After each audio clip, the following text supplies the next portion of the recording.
The Whitaker Christmas party was supposed to be elegant. Crystal glasses, polished laughter, a room full of people who measured worth by the weight of a last name.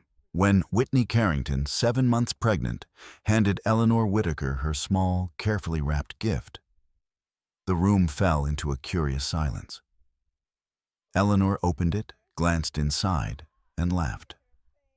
Vanessa Whitaker leaned back in her chair. Is that really what people bring when they marry into this family with nothing? A few guests chuckled. Cameras were already recording. Across the room, Noah said nothing. Whitney simply stood there quiet, one hand resting on her unborn child. No one in that room understood the mistake they had just made, because the woman they were mocking was the only daughter of Arthur Carrington. And before Christmas was over, every person in that room would learn exactly who Whitney Carrington really was. If you're listening to this story tonight, take a second before we begin. Tell me in the comments where you're watching from and what time it is in your part of the world. Stories like this travel far, and it's always powerful to see how many people are here listening together. And if you believe dignity matters, even when someone has the power to destroy those who wronged them, consider subscribing to the channel. Now let's go back to the beginning of Whitney Carrington's story. Whitney Carrington had learned long ago that silence could be mistaken for weakness. She understood this the way some people understood the weather, by observation, repetition, and quiet acceptance. It was a pattern she had seen since childhood. People often spoke most confidently when they knew the least about the person standing in front of them.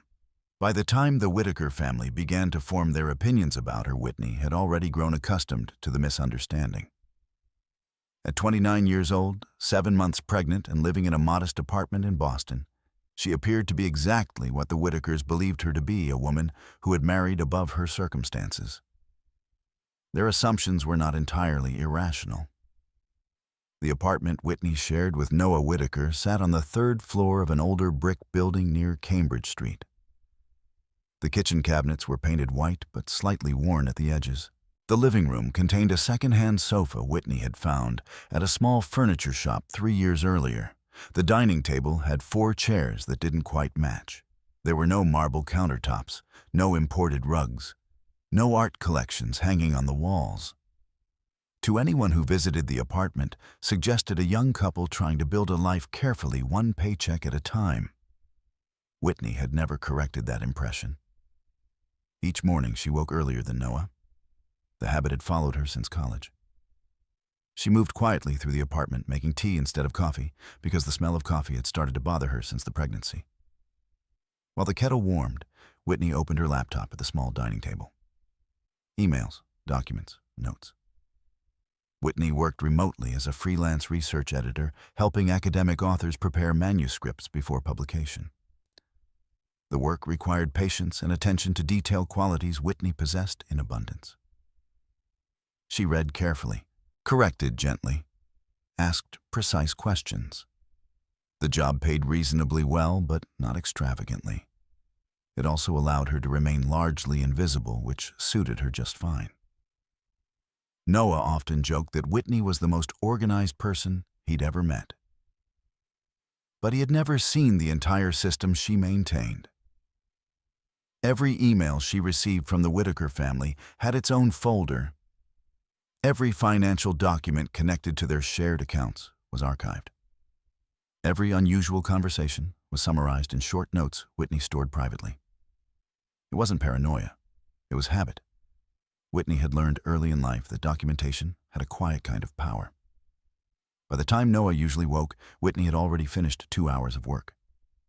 She would close her laptop and move slowly through the apartment, one hand resting instinctively on the gentle curve of her stomach. The baby kicked off in these days. The doctor said the child was healthy. That fact gave Whitney a steady kind of comfort that nothing else could quite match. Noah, on the other hand, moved through the mornings with the distracted urgency of someone constantly balancing expectations. At 32, Noah worked in real estate development for his father's company, Whitaker Holdings. The business had grown steadily over the past 2 decades under the leadership of Richard Whitaker, a man who believed strongly in appearances. Success, Richard liked to say, was something people needed to see. Noah had inherited many of his father's instincts, but not his confidence. Whitney noticed that difference early in their marriage. When Noah dressed for work, he checked his phone. Frequently messages from his father, his sister Vanessa, sometimes from his mother Eleanor. The conversations were often brief, but carried a tone Whitney recognized. Instruction, correction, expectation. Noah never spoke about those messages directly, but Whitney saw how his shoulders tightened when they arrived. On most mornings, Whitney would simply ask, "Busy day." Noah would nod already halfway to the door. "Dad wants updates on the Hartford project," he might say. Or "Vanessa's meeting a new investor today." The names and places changed, but the pattern stayed the same. Whitney listened. She rarely offered opinions unless Noah asked directly. This too had been misinterpreted by the Whitakers. To Eleanor Whitaker, Whitney's quiet nature meant uncertainty, perhaps even insecurity. Eleanor was a woman who believed conversation was a form of social positioning. She filled silence the way some people filled empty rooms with statements about travel charity events, art auctions, and family reputation. Whitney, by contrast, spoke when she had something meaningful to add. During the first dinner Whitney attended at the Whitaker estate in Connecticut, Eleanor had studied her carefully from across the table. Whitney still remembered the way Eleanor's eyes moved, not rudely, but thoroughly. Her dress, her posture, her jewelry, or more precisely, the lack of it. Whitney had worn a simple navy dress and a thin silver bracelet she'd owned since college. After dessert, Eleanor had said pleasantly, "Whitney, dear, where did you grow up?" Whitney had answered honestly, "Mostly in New York." Eleanor had smiled. "And your parents?" Whitney had paused briefly. "They prefer privacy." That answer had stayed with Eleanor, not because it was suspicious, but because it was incomplete. And incomplete information invited assumptions. Vanessa Whitaker had reached her own conclusions far more quickly. Vanessa, 2 years younger than Noah, possessed the kind of confidence that grew easily inside families accustomed to wealth. She worked in marketing for the Whitaker Company and often described herself as the person who kept the brand polished. Vanessa's approach to Whitney was not openly hostile at first. It was something subtler, observations disguised as humor. "Oh, Whitney, you're brave wearing flats to a formal dinner," or "I wish I could pull off such a minimalist look." The words were light, but the tone suggested comparison. Whitney had never reacted, not once. She simply smiled politely, the same calm expression she wore while editing academic manuscripts. To Vanessa, that calmness felt irritating. To Eleanor, it felt vaguely suspicious. To Noah, it felt comforting. What none of them understood was that Whitney wasn't ignoring their behavior. She was recording it. Not always literally, though. Sometimes she did make notes. More often, she simply remembered. Patterns interested Whitney. She noticed how Eleanor's tone changed depending on who else was in the room. She noticed how Richard Whitaker spoke about business matters freely when he believed Whitney wasn't paying attention. She noticed how Vanessa's jokes became sharper when alcohol appeared at family dinners. And she noticed something else as well. Certain conversations inside the Whitaker family often drifted toward money, but in ways that felt oddly cautious. Trust structures, property transfers, future beneficiaries. At first, Whitney assumed these were ordinary business discussions, but over time, certain phrases began to repeat themselves. Legal contingencies, family protection, long-term positioning. Whitney never interrupted those conversations. She simply listened. And occasionally, later that night, she would open her laptop and write a few short lines in a private document. Dates, topics, names mentioned. The notes were never dramatic, just careful. The habit might have seemed unnecessary to someone else. But Whitney had spent the first 22 years of her life inside a world where documentation mattered more than promises. A world she had chosen to leave behind. Noah knew only fragments of that history. He knew Whitney had grown up around money. He knew she had distanced herself from her family. He knew she disliked discussing her father. But Noah had never asked many questions beyond that. Perhaps because Whitney's quiet life felt easier than the complicated answers he suspected might exist. And so, the Whitaker family built their understanding of Whitney Carrington from what they could see. A modest apartment, freelance work, a woman who rarely spoke about her past.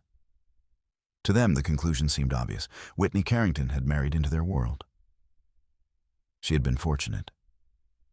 What they could not see, what none of them had ever truly looked for, was the truth Whitney had been carrying quietly with her all along. Not as a weapon, not as a shield, simply as a fact she had no interest in using. Until the night the Whitaker family decided to humiliate her in front of a room full of witnesses, and turned that quiet fact into something much harder to ignore. Long before the Whitaker family had decided what they thought of Whitney Carrington, there had been a time when none of those judgments existed yet. It began 3 years earlier in a conference room at a technology symposium in Boston. The room had been filled with the ordinary background noise of professional networking coffee cups, quiet conversations, the occasional burst of laughter from a cluster of young entrepreneurs discussing venture capital. Whitney had not originally planned to attend the symposium. A colleague had forwarded her an invitation for a panel on ethical data practices in emerging technology. It was the sort of topic that interested Whitney professionally. Her freelance research editing often involved technical manuscripts and policy papers.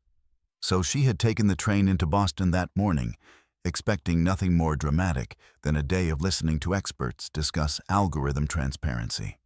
Noah Whitaker had attended for a very different reason. At the time, he was working on a development project that involved converting an older industrial district into a mixed-use technology campus. The Whitaker family had been trying to expand their business beyond traditional real estate. Richard Whitaker had insisted Noah attend the symposium. Visibility matters, his father had said. You need to meet the people shaping the next decade.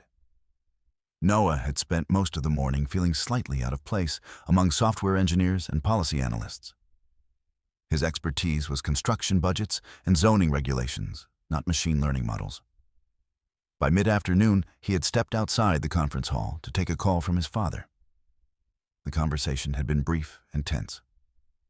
When Noah returned inside, he found the hallway crowded with attendees, leaving the final panel discussion. That was when he noticed Whitney.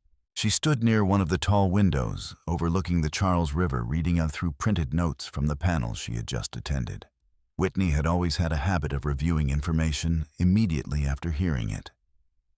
She liked to capture impressions while they were still fresh. Noah noticed her, not because she was trying to attract attention, but because she clearly wasn't. She stood slightly apart from the crowd, focused entirely on the pages in her hand. There was something calm about the way she held herself. Noah walked over without quite knowing why. Was the panel any good, he asked. Whitney looked up. Her expression was thoughtful, not surprised. It was interesting, she said, though I think they underestimated how difficult transparency will be in large systems. Noah smiled politely. I'll admit, he said, I didn't understand half of what they were talking about. Whitney didn't laugh. Instead, she folded the pages together neatly. That's probably because most of the speakers were assuming the audience already worked in their field. The conversation that followed was not dramatic. There were no sparks flying across the room. Just two people talking easily about their work. Whitney asked thoughtful questions about Noah's development project. Noah listened as Whitney explained some of the policy implications behind data governance. When they finally exchanged contact information, it felt natural rather than significant. Their relationship grew slowly after that.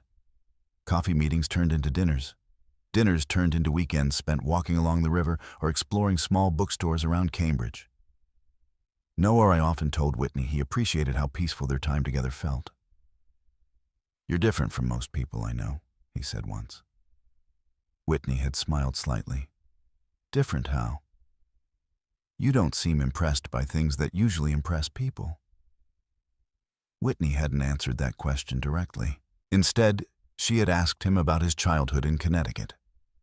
The first time Whitney met the Whitaker family came nearly 8 months later. By then, Noah had already proposed. Whitney had accepted quietly without ceremony. She had not told Noah everything about her background before meeting his family. Not because she was hiding something malicious, simply because she had spent years building a life where her father's name did not define her. The Whitaker estate sat on several acres of carefully maintained land outside Hartford. The house itself was large but traditional white columns, dark shutters, wide windows overlooking a lawn that sloped gently toward a small lake. Whitney noticed the details the moment they arrived, not the size of the house, but the way the property was arranged. The landscaping suggested long-term planning. The architecture had been updated over the years without changing the original structure. Someone in the Whitaker family cared deeply about preserving appearances. Eleanor Whitaker greeted them in the foyer. She was elegant in the controlled way of someone who had practiced social hosting for decades. Whitney, Eleanor said warmly, extending her hand. "We've heard so much about you." Whitney shook her hand politely. "It's nice to finally meet you." Dinner that evening was formal but cordial. Richard Whitaker dominated most of the conversation, discussing recent development projects and local political relationships. Vanessa asked Whitney several questions about her freelance work. "Editing research papers," Vanessa said lightly. "That must be quiet work." "It can be," Whitney replied. No one asked further questions, but Whitney noticed something subtle happening during the meal. Every time the conversation shifted toward family background, Eleanor watched Whitney carefully, not aggressively, just with quiet curiosity. Near the end of dinner, Eleanor asked the question Whitney had expected, eventually. "And Whitney," she said, "where did you say your parents live?" Whitney placed her fork down. "They travel often," she said. Eleanor smiled politely. "That sounds wonderful." The subject changed quickly after that. But Whitney could already sense what was forming beneath the surface. Eleanor Whitaker valued clarity in social relationships. And Whitney Carrington, with her vague answers and understated lifestyle, did not fit neatly into Eleanor's understanding of the world. Vanessa's reaction developed even faster. On Whitney's second visit to the Whitaker estate, Vanessa offered to show her the renovated guest wing. As they walked through the hallway, Vanessa spoke casually. "You must like Boston," she said. "It's a good city for starting out." Whitney nodded. "It has good universities." Vanessa smiled. "And Noah's been very generous helping you get settled, I imagine." The sentence sounded friendly, but Whitney understood the implication. Vanessa believed Noah was financially supporting her. Whitney simply said, "We both contribute." Vanessa didn't push the subject further. But after that day, her jokes began to appear more often. Small comments, little comparisons. Never directly hostile. Always just sharp enough to draw a quiet line between Whitney and the rest of the Whitaker family. Noah rarely noticed those moments, or if he did, he interpreted them generously. Vanessa teases everyone, he would say. Whitney never argued. She simply paid attention. Over time, those small observations began to connect in ways Whitney found difficult to ignore. Certain family conversations about money seemed strangely careful when she was present. Richard occasionally stopped mid-sentence when Whitney entered a room. Eleanor sometimes asked subtle questions about Whitney's future plans, questions that seemed less about curiosity and more about measurement. Whitney did not confront anyone. She continued attending family dinners. She continued listening. And slowly, piece by piece, she began to understand something important about the Whitaker family. Their kindness had limits. Their acceptance had conditions. And Whitney Carrington, quiet, observant, and unwilling to explain her past, was slowly becoming a problem they didn't quite know how to categorize. None of them yet realized that misunderstanding her would eventually become the most expensive mistake they had ever made. The email from Eleanor Whitaker arrived on a quiet Tuesday afternoon in early December. Whitney noticed it while finishing edits on a research manuscript about digital privacy law. The notification appeared gently in the corner of her laptop screen. Subject: Whitaker Family Christmas Eve Celebration. Whitney opened it without any particular expectation. Eleanor's messages were always polite, carefully composed, written with the same controlled warmth she used in conversation. But as Whitney read through the email, she noticed something familiar beneath the surface. Instructions. Dear Whitney, the email began. I hope you're feeling well as the holidays approach. We are very much looking forward to having the entire family together for our Christmas Eve celebration this year. Whitney continued reading. Eleanor described the evening with careful detail. Dinner would begin at 7. Several of Richard's long-standing business partners would be attending, and the family would exchange gifts after dessert. Then came the portion Whitney had already anticipated. Dress will be formal as usual, Eleanor wrote, and we will continue our tradition of the Christmas exchange. Gifts generally fall within the $200 range. Whitney paused briefly.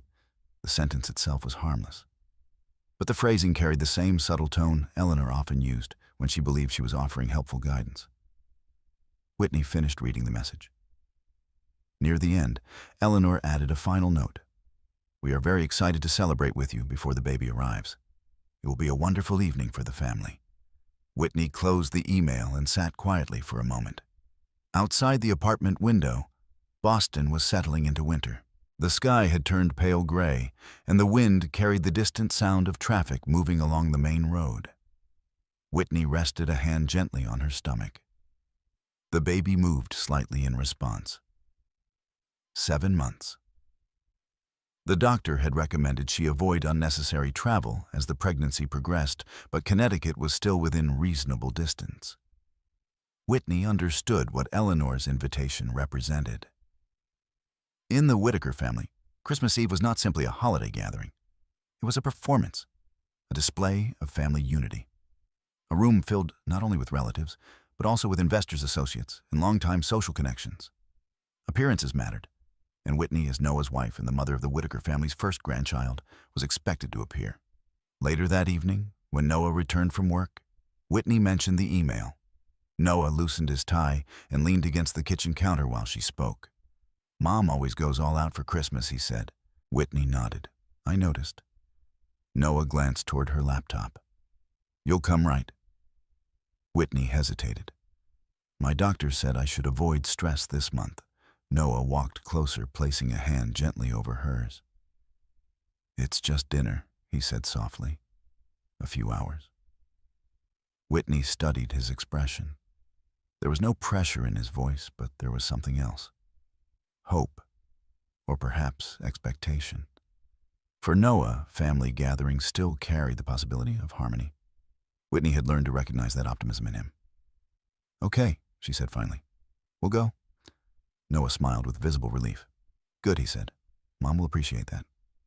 The conversation ended there. But later that night, after Noah had gone to bed, Whitney returned to her laptop. Not to work, to read. Whitney reopened Eleanor's email and examined it again carefully. Her eyes moved slowly across the text. The tone was polite, but something about the phrasing lingered in Whitney's mind.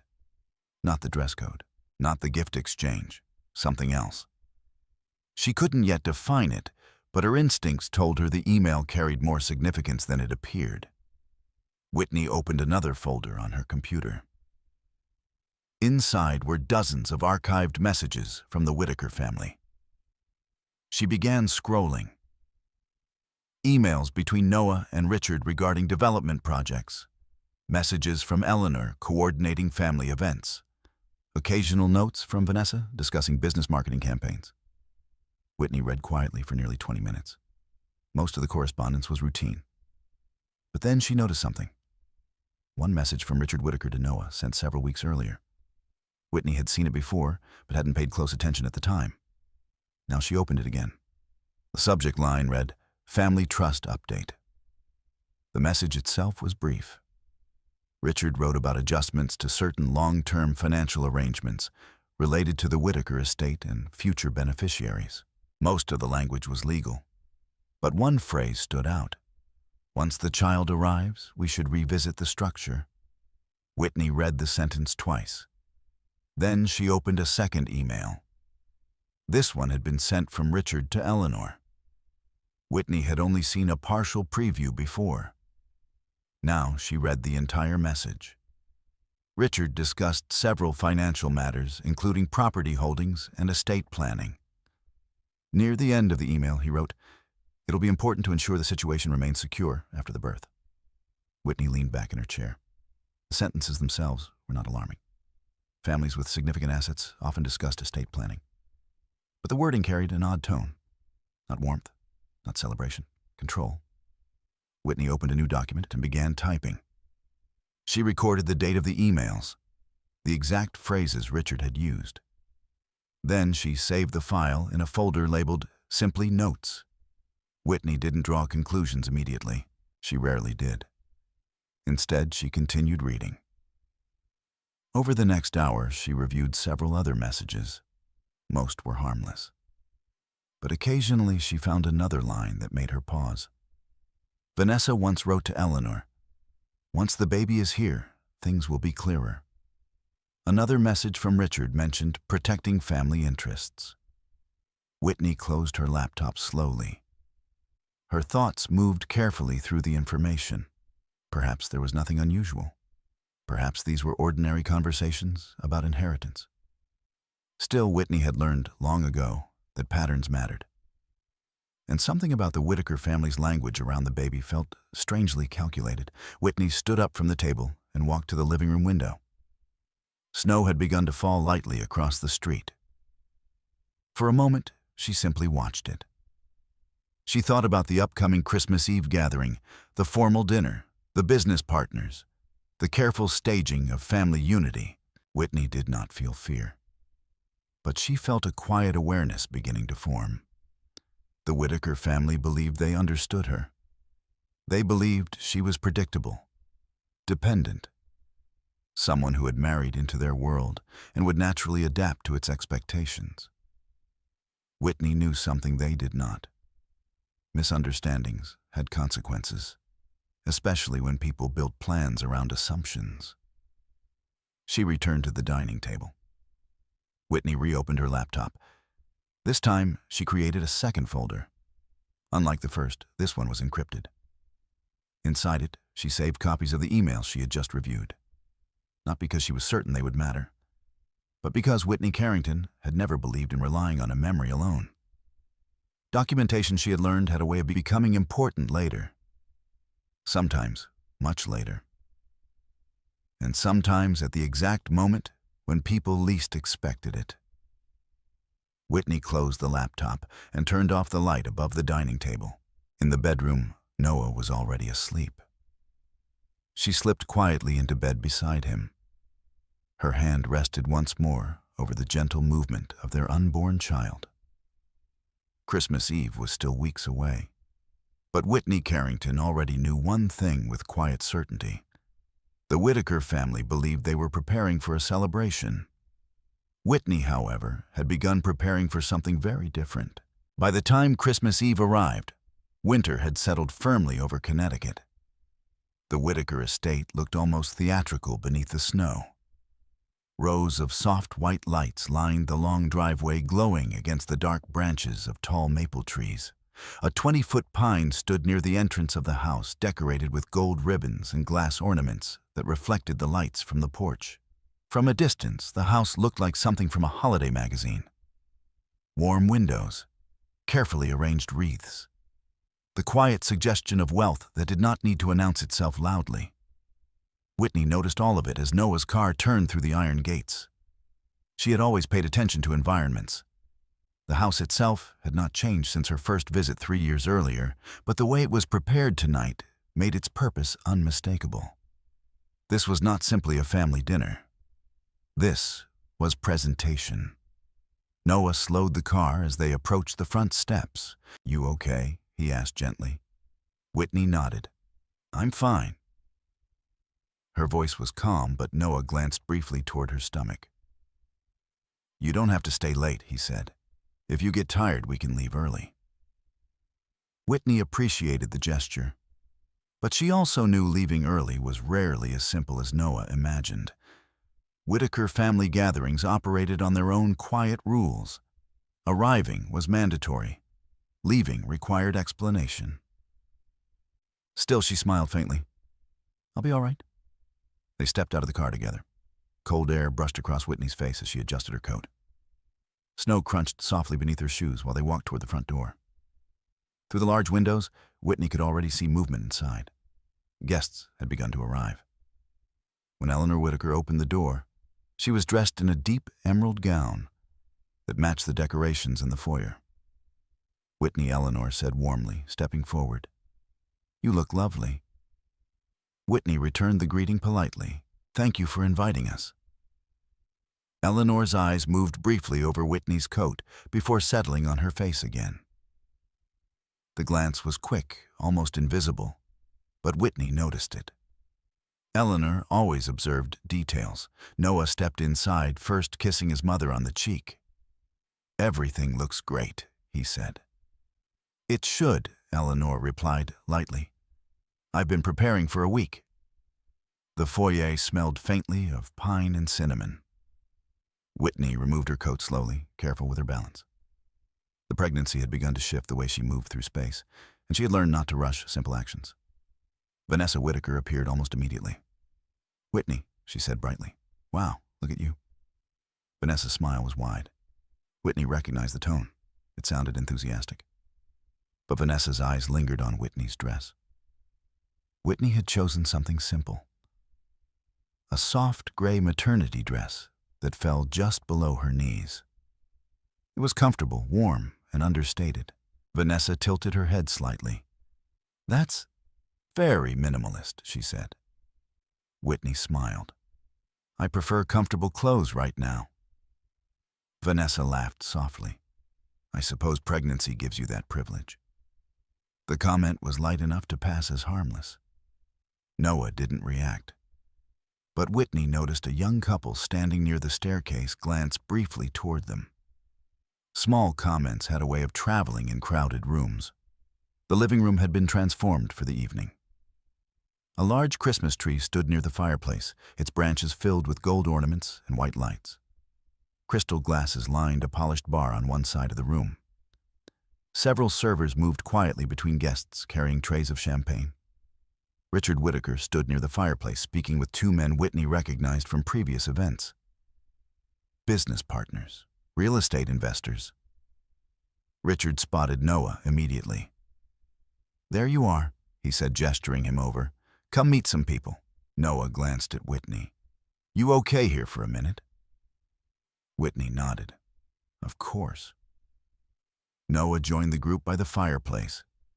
Whitney moved slowly toward a nearby chair. Standing for long periods had become uncomfortable recently, and she had learned not to push her body unnecessarily. From where she sat, Whitney could observe most of the room. Conversations flowed easily among the guests. Laughter rose in small bursts near the bar. Someone adjusted the music playing softly in the background. It was a carefully balanced environment, elegant, controlled. But Whitney also noticed something else. Many of the guests had their phones out, not constantly, but often enough. A few people took photos near the Christmas tree. Others recorded short videos of the room, the decorations, the gathering.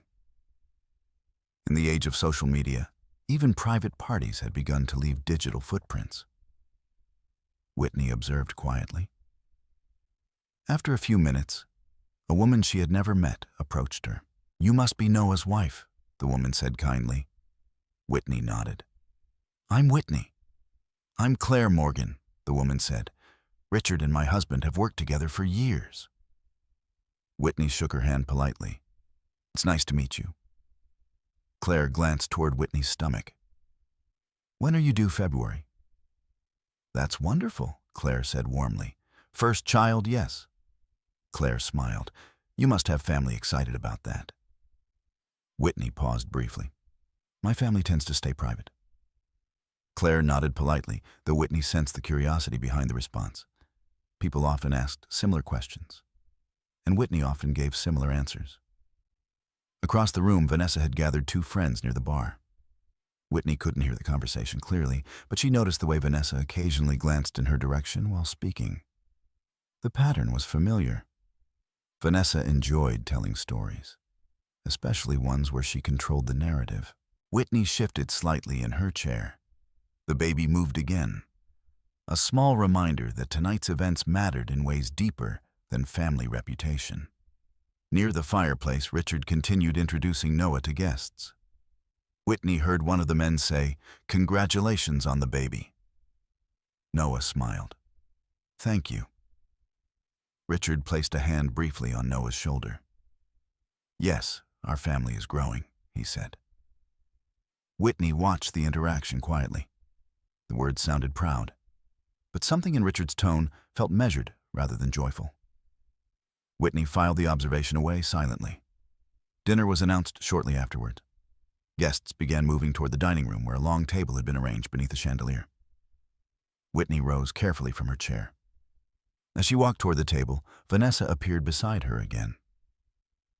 "You know," Vanessa said casually, "Mom really goes all out for Christmas." Whitney nodded. "It's beautiful."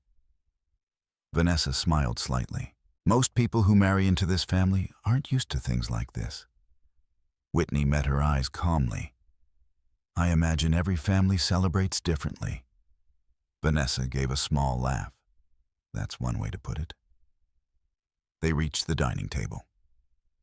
Whitney noticed the seating arrangement immediately. Her place was near the middle of the table, across from several of Richard's business associates. Vanessa sat 2 chairs away. Eleanor stood at the head of the table raising a glass. "Thank you all for coming tonight," she said warmly. "It means so much to have friends and family together this time of year." Glasses lifted around the table. Whitney raised hers as well. For a moment the room felt peaceful, but Whitney knew something about rooms like this. The calm at the beginning of an evening often meant very little, especially when certain people were waiting for the right moment to speak. And somewhere in the Whitaker house that night, the moment that would change everything was already approaching. Whitney simply didn't know yet exactly when it would arrive. Dinner at the Whitaker estate followed a structure Eleanor had perfected over the years. First came the opening toast. Then the first course, usually something light and elegant. Conversation flowed easily during these early moments, guided subtly by Eleanor's presence at the head of the table. Whitney had attended enough of these dinners to recognize the rhythm. Tonight, however, she noticed something slightly different beneath the surface. The guests were more attentive than usual, not rude, not hostile, just observant. It was the kind of attention that often appeared when several people in a room shared the quiet awareness that something interesting might happen. Whitney suspected Vanessa had already begun shaping the atmosphere before dinner. The first course arrived roasted butternut squash soup served in white porcelain bowls. Servers moved silently around the table while conversations resumed.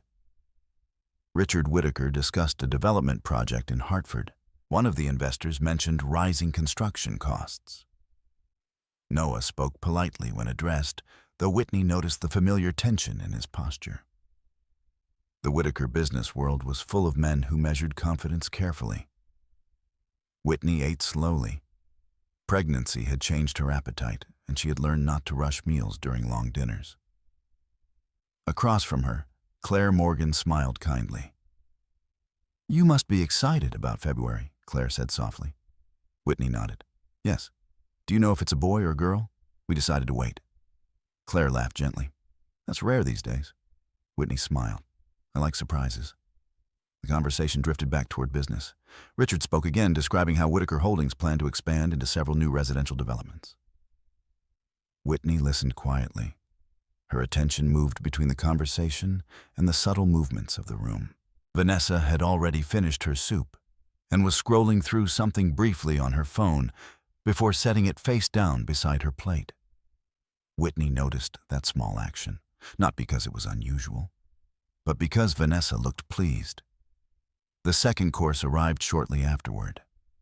As the servers cleared the plates, Eleanor clapped her hands lightly.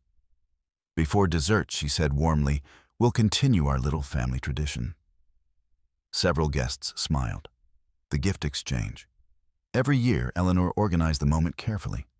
Wrapped packages were brought out and arranged beneath the Christmas tree near the fireplace. Some of the guests gathered around, while others remained seated. Whitney stood slowly from her chair. Noah reached for the small gift box she had brought. You want me to carry it? He asked. Whitney shook her head gently. I've got it. The box was small and wrapped in plain cream paper with a thin silver ribbon. Inside was a vintage music box Whitney had found at a small antique shop in Boston several weeks earlier. It was delicate but beautifully made. Whitney had chosen it carefully. The melody it played was an old Christmas hymn. She had thought Eleanor might appreciate something traditional. Guests gathered in a loose circle around the tree. Laughter filled the room as the first few gifts were opened. A silk scarf, a bottle of aged bourbon, a pair of crystal wine glasses. Each gift brought polite reactions and friendly conversation. Then Vanessa reached beneath the tree and picked up Whitney's box. Oh, Vanessa said brightly, this one's from Whitney. She held the gift up slightly before passing it toward Eleanor. Whitney felt the quiet shift in the room. It was subtle, but several people leaned slightly closer. Eleanor accepted the box. How thoughtful, she said pleasantly. She began untying the ribbon. Whitney stood calmly beside Noah. One hand rested lightly against the side of her stomach. The ribbon slipped free. Eleanor opened the lid. For a brief moment, she said nothing. Her eyes looked down at the small music box resting inside. Then she gave a short laugh. It wasn't loud, but it was unmistakably amused. How quaint, Eleanor said. The word lingered in the air. Vanessa leaned forward slightly, peering into the box. Oh, wow, she said with exaggerated curiosity. A music box. A few guests chuckled softly. Whitney noticed a man near the bar raise his phone slightly. Perhaps he was simply capturing the moment. Perhaps something else. Vanessa tilted her head. I guess that's what people bring, she said lightly, when they marry into a family with nothing. A ripple of laughter moved through a part of the room. Not everyone laughed, but enough people did. Whitney could hear the sound clearly. It echoed gently beneath the lights of the Christmas tree. Claire Morgan looked uncomfortable. Another woman near the fireplace shifted her weight awkwardly. But no one interrupted Vanessa. Eleanor lifted the music box from the packaging. She turned it in her hands, as though examining a curiosity. It's very old-fashioned, Eleanor said. Whitney remained still. Her expression didn't change. Vanessa crossed her arms. She added casually, it's sweet, I suppose. But usually our family exchanges something a little more substantial. More laughter. Someone whispered something Whitney couldn't hear. Richard Whittaker stood nearby with a glass of wine. He didn't laugh, but he didn't stop the conversation either. Instead, he said mildly, Vanessa. His tone carried the faint suggestion of restraint, but Vanessa only smiled. I'm just being honest. Whitney felt Noah shift beside her. For a moment, she thought he might speak. He opened his mouth slightly, then closed it again. Let's move on, Noah said quietly. But the words came too softly. Vanessa shrugged. Sure, she said. Then she glanced toward Whitney. You know, Whitney, she continued, you really don't have to try so hard. We understand not everyone grows up with the same advantages. Another guest laughed under his breath. Whitney noticed something then. Two people standing near the edge of the room were recording openly now. Phones raised, screens glowing faintly. The moment had already become content. Whitney inhaled slowly. Her heartbeat remained steady. She had spent many years learning how to control emotional reactions, not because she lacked feelings, but because reacting too quickly often gave other people exactly what they wanted. She looked at Eleanor. I thought you might like it, Whitney said simply. Her voice was calm. Eleanor smiled thinly. Oh, it's charming, she replied. Vanessa laughed again. Charming is definitely the word. Whitney nodded once. Then she stepped back slightly. Excuse me, she said quietly. No one stopped her. She walked slowly down the hallway toward the guest bathroom. Inside the room was silent. Whitney closed the door gently behind her. For several seconds, she simply stood there. Her hand rested over the curve of her stomach again. The baby moved softly beneath her palm. Whitney breathed slowly, not angry, not humiliated, just aware. Aware that the moment she had quietly anticipated for months had finally arrived. In the living room, the laughter would already be fading. Someone would open another gift. Music would continue playing. The evening would attempt to return to normal. Whitney knew something the people in that room did not. Moments like the one that had just happened did not disappear. They left records, witnesses, sometimes even video. Whitney adjusted the sleeve of her dress. Then she opened the bathroom door and walked calmly back toward the living room. Because the Whitaker family believed the humiliation had already happened. What they didn't realize yet was that the consequences had only just begun. When Whitney returned to the living room, the party had already begun its quiet attempt to recover. Someone had turned the music up slightly. A few guests laughed near the bar as if nothing unusual had happened. The servers moved between conversations with trays of champagne and small desserts, maintaining the smooth rhythm Eleanor preferred for gatherings like this. From a distance, the scene looked perfectly normal again. Whitney paused briefly near the hallway entrance before stepping fully into the room. Noah noticed her first. He approached with a careful expression. "You okay?" he asked quietly. Whitney nodded. "Yes."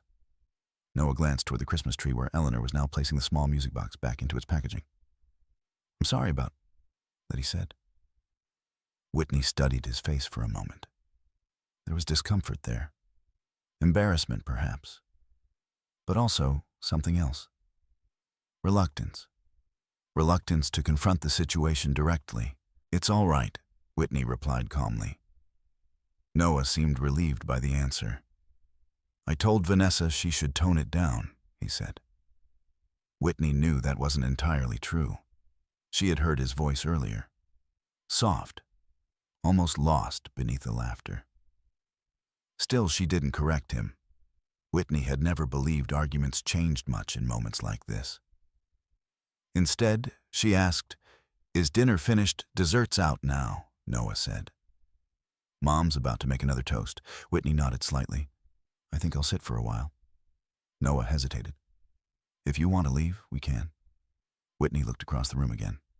Vanessa stood near the bar, speaking animatedly to two friends.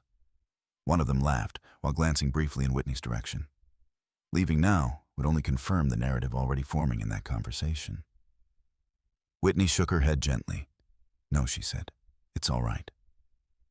She walked toward the sofa near the fireplace and sat down carefully. The warmth of the fire felt good against the cold air that had followed her inside earlier.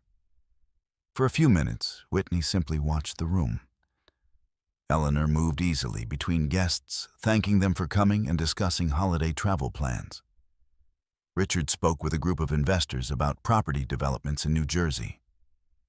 Vanessa continued telling her story near the bar. Whitney could hear pieces of it now. "I mean, you should have seen it," Vanessa said lightly.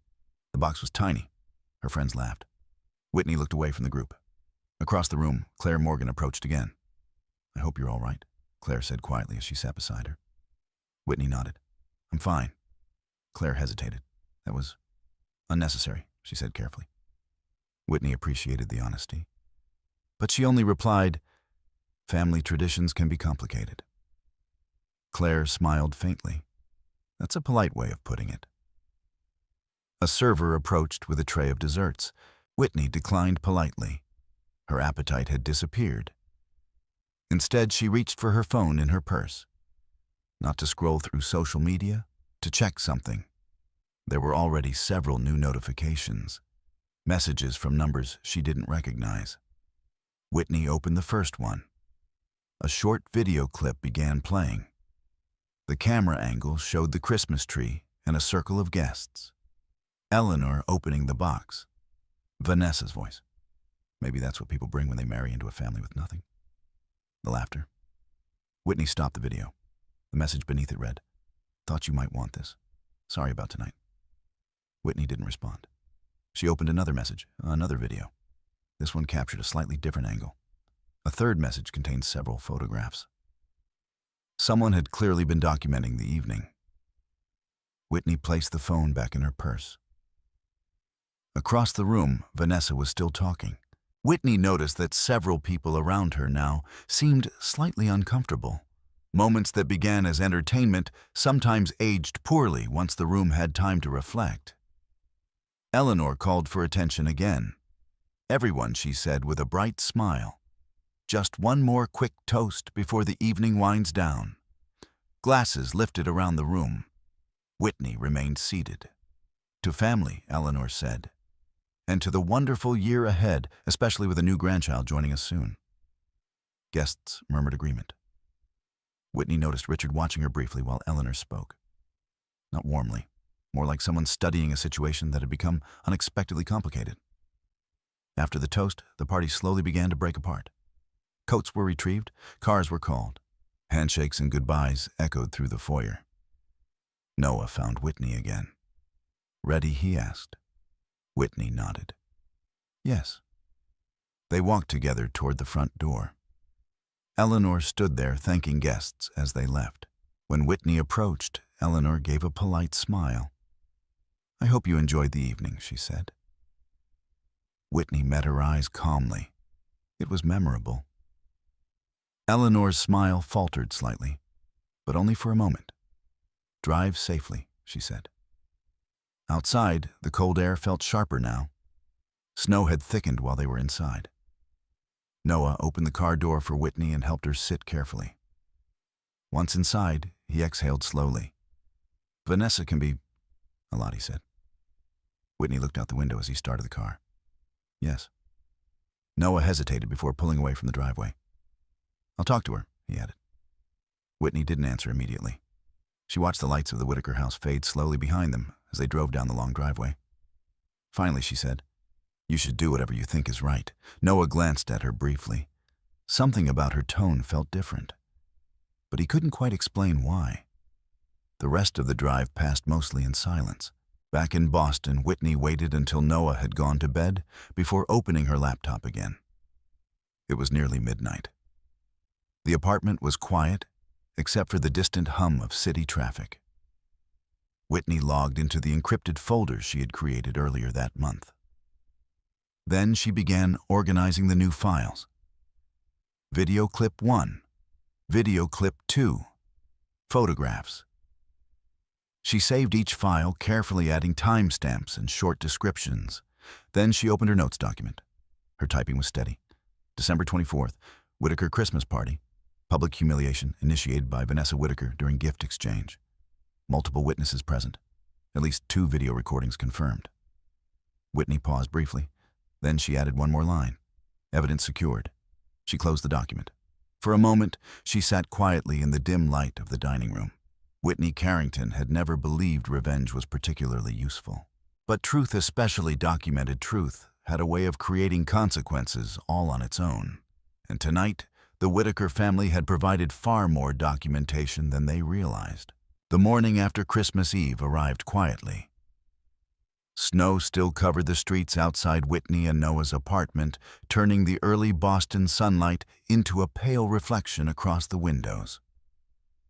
The city itself felt slower than usual, as though everyone had agreed to pause for one day before returning to ordinary routines. Inside the apartment, the air was warm and still. Whitney woke before Noah, as she always did. For a moment, she remained in bed, listening to the steady rhythm of his breathing beside her.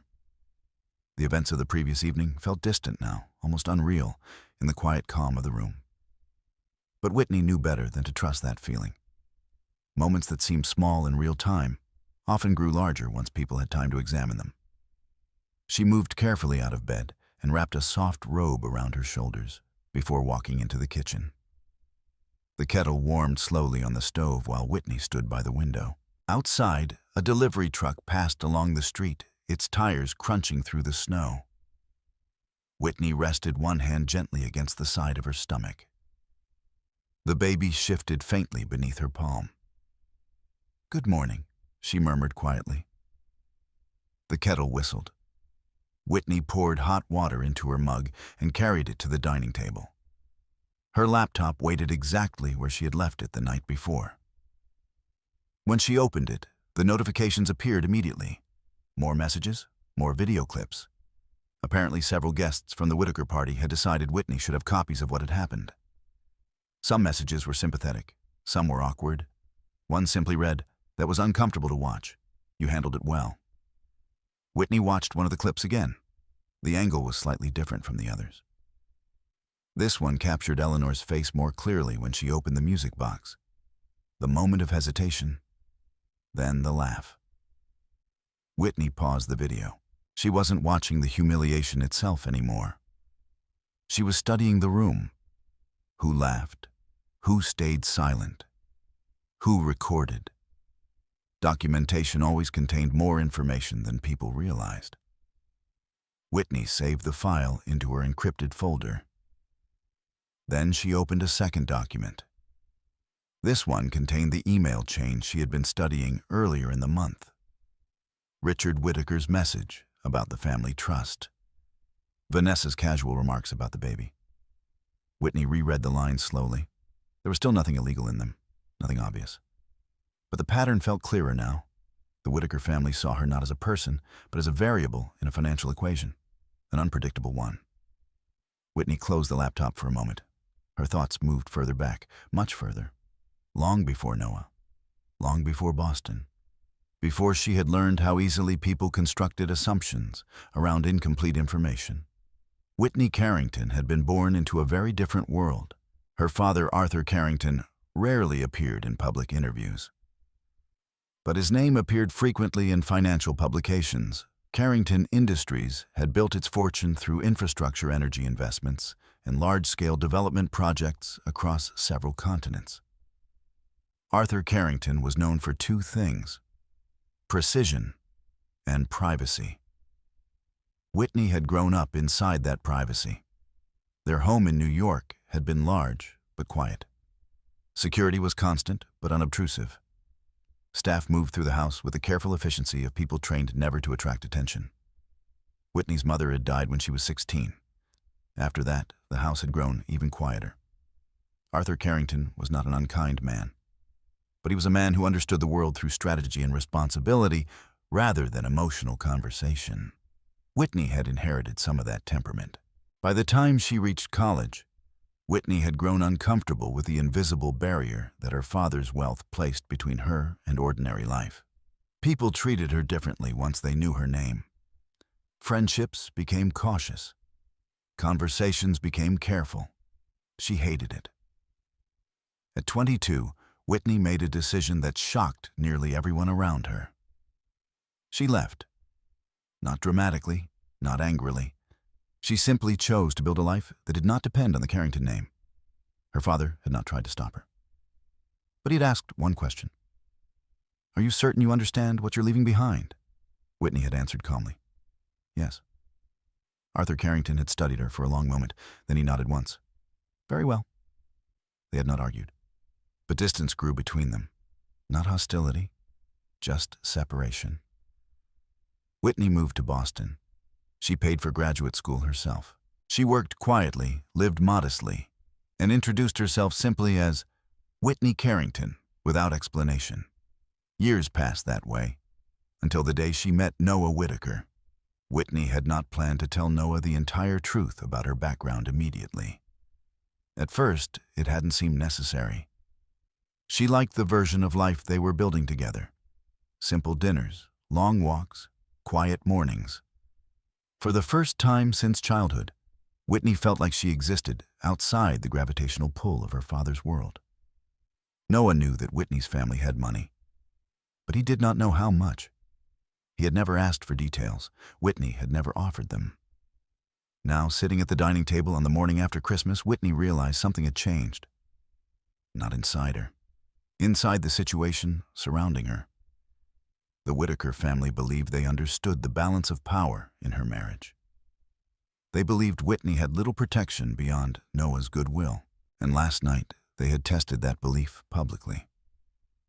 Whitney rested her hand on her stomach again. Her child moved gently beneath her palm. This changed everything. Whitney could tolerate insults directed at herself. But once the baby arrived, The Whitaker family's assumptions about control, about inheritance influence, and family reputation could become far more complicated.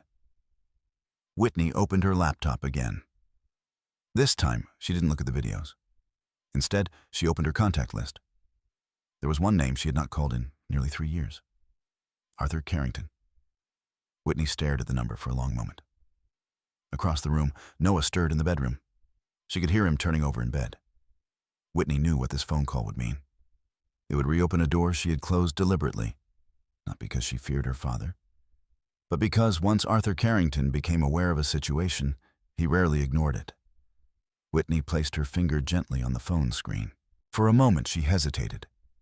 Then she pressed the call button. The line rang once, twice.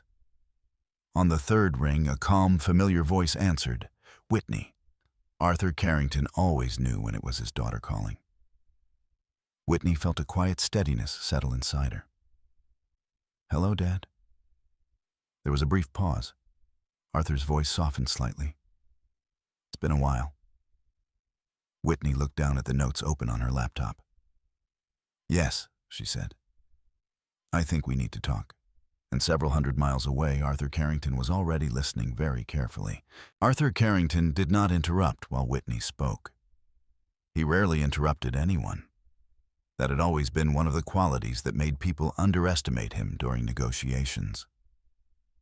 Silence, when used correctly, created space for others to reveal more than they intended. Now sitting in his private office overlooking the gray winter skyline of Manhattan, Arthur listened to his daughter with the same careful patience he used in business meetings. Whitney explained the situation calmly. She described the Christmas party, Vanessa's remarks, the laughter in the room, the video recordings. She mentioned the emails she had been reviewing over the past few weeks, the conversations about trust structures and financial positioning once the baby arrived. Arthur asked only a few questions. Were there witnesses outside the family? Yes. Do you have documentation? Yes. Have you spoken to an attorney yet? Not formally. Arthur leaned back slightly in his chair. His office was large but simple. Dark wood shelves lined one wall filled with legal volumes and financial reports. The desk itself held only a few documents and a glass of water. Arthur Carrington disliked clutter. Information, in his view, should always remain organized. You handled the situation calmly, he asked. Whitney's voice remained steady. I didn't respond publicly. Arthur nodded slowly. Good. There was a short pause on the line. Whitney knew that silence. Her father was thinking. Finally, he said, Tell me about the financial messages you mentioned. Whitney opened the file on her laptop. She read several passages from the emails she had saved Richard Whitaker discussing adjustments to the family trust, Vanessa referencing the baby in casual but revealing ways, phrases about maintaining control of certain assets. Arthur listened carefully. When she finished, he spoke again. None of that is illegal on its face, he said. I know, but it suggests planning. Yes. Arthur tapped his finger lightly against the desk. In business, patterns mattered more than individual statements. A single message meant little. A series of messages revealed intent. How well do you know the Whitaker company's financial structure? He asked. Not very well, Whitney admitted. Noah works in development, but most of the corporate decisions come from Richard. Arthur nodded again. Whitaker Holdings has appeared in a few regional investment reports over the past decade, he said. Moderately successful. Real estate expansion across Connecticut and parts of New Jersey. Whitney had expected her father would already know this. Arthur Carrington believed in understanding every business landscape around him. What do you want to do? He asked quietly. Whitney rested her hand on her stomach again. The baby moved slowly. I want clarity, she said. Arthur did not respond immediately. Whitney could almost picture him studying the situation in his mind, mapping possible outcomes the way he had done her entire childhood. Finally, he spoke. Then the first step is verification. Whitney waited. Arthur continued. Before any confrontation, we need to know exactly what the Whitakers are doing financially. You mean an investigation? A review, Arthur corrected calmly. Whitney understood the distinction. Arthur never used the word investigation unless something had already crossed into criminal territory. A review meant gathering information quietly. What about the party? Whitney asked. The recordings, Arthur said. Yes, keep them. Arthur's tone remained neutral. Moments like that often become relevant later. Whitney nodded to herself. She'd already saved everything. Arthur leaned forward slightly in his chair. Whitney, he said. Yes, I need to ask something directly. Whitney knew what was coming. Do you want me involved in this? Arthur asked, or do you simply want advice? The question carried weight. Arthur Carrington's involvement in any situation tended to reshape it entirely. Whitney considered the answer carefully. For now, she said, I want help understanding what they're planning. Arthur accepted that answer without argument. Very well. Whitney heard him open a notebook on his desk. First, he said, I'm going to connect you with someone. A lawyer, yes. Daniel Mercer. Whitney recognized the name. Mercer & Hale was a law firm known for handling complex financial disputes and corporate investigations. He's discreet, Arthur said, and very good. Whitney trusted her father's judgment in matters like this. I'll speak with him. Good. Arthur paused again. And Whitney, yes. You should assume that anything the Whitaker family is doing financially is designed to protect their interests. Whitney had already come to that conclusion. I know. Arthur's voice softened slightly. You also need to remember something else. What's that? You are not the vulnerable party in this situation. Whitney looked at the laptop screen in front of her. Her notes, the emails, the video recordings. I understand, she said. Arthur closed his notebook. I'll have Mercer contact you this afternoon. Thank you. Another pause settled over the call. 3 years of distance did not disappear easily. Finally, Arthur said quietly, How are you feeling otherwise? Whitney smiled faintly. I'm fine, and the baby healthy. Arthur exhaled slowly. That's good. Whitney knew that tone too. Concern hidden behind restraint. They ended the call shortly afterward. When Whitney set her phone down, the apartment felt unusually quiet. In the bedroom, Noah had already left for work. He had kissed her goodbye earlier and apologized once more for Vanessa's behavior the night before. Whitney had accepted the apology without discussion. There was little point in revisiting the conversation yet. Instead, she opened the encrypted folder again. One by one, she reviewed the materials she had collected. The videos from the party, the email chains, the notes she had written about earlier conversations with the Whitaker family. Then she created a new file. Timeline. Whitney began organizing everything chronologically. Dates, messages, events. It was the kind of structure lawyers appreciated. 2 hours later, her phone rang. The number displayed a New York area code. Whitney answered calmly. Whitney Carrington, she said. Miss Carrington, a man replied. My name is Daniel Mercer. His voice was composed and professional. Your father asked me to contact you. Whitney glanced at the documents on her screen. Yes, she said. I was expecting your call. Mercer paused briefly. Your father mentioned there may be financial and personal matters requiring review. That's correct. Do you have documentation available? Whitney looked again at the organized files. Yes, good. Mercer said. Because if the Whitaker family has made the kind of assumptions your father suspects. His voice trailed slightly before continuing. They may have just created a situation that will be very difficult for them to explain later. Whitney closed her eyes briefly. Not out of anxiety, out of recognition. The quiet phase of observation was ending. And once attorneys like Daniel Mercer began examining a situation, events had a way of accelerating. Whitney opened the file labeled Timeline and prepared to send it. Because somewhere in Connecticut, the Whitaker family still believed Christmas Eve had been nothing more than a small moment of holiday laughter. They had no idea that the first legal records of that moment were already being assembled. Daniel Mercer arrived in Boston 3 days later. Whitney had expected their first meeting to take place over a video call, but Mercer preferred something else entirely. Sensitive matters deserve direct conversation, he had said on the phone. So on a quiet winter afternoon, Whitney sat across from him in a private conference room inside a discreet legal office near Beacon Hill. Daniel Mercer was in his mid-40s, tall, composed, and deliberate in the way he spoke. His dark suit was perfectly tailored, and his manner carried the calm assurance of someone who had spent decades managing complicated disputes. He didn't rush into questions. Instead, he began by opening a thin leather folder and reviewing the documents Whitney had already sent. "Your organization is impressive," he said after several minutes. Whitney gave a small nod. "I prefer clarity."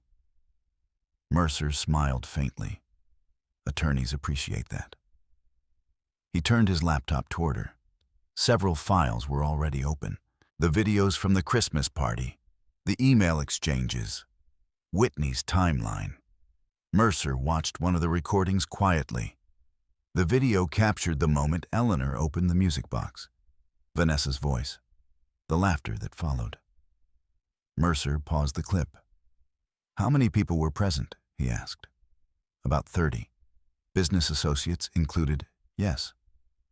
Mercer leaned back slightly. "That's useful." Whitney tilted her head slightly. "Useful. In legal disputes," Mercer explained, "public behavior carries more weight than private disagreements." Whitney understood. Humiliation in front of witnesses often changed how situations were evaluated later. Mercer closed the video file and turned his attention to the emails. He read Richard Whitaker's message about restructuring the family trust. Then Vanessa's comment about things becoming clearer once the baby arrives. Mercer folded his hands together thoughtfully. "This doesn't prove wrongdoing," he said carefully.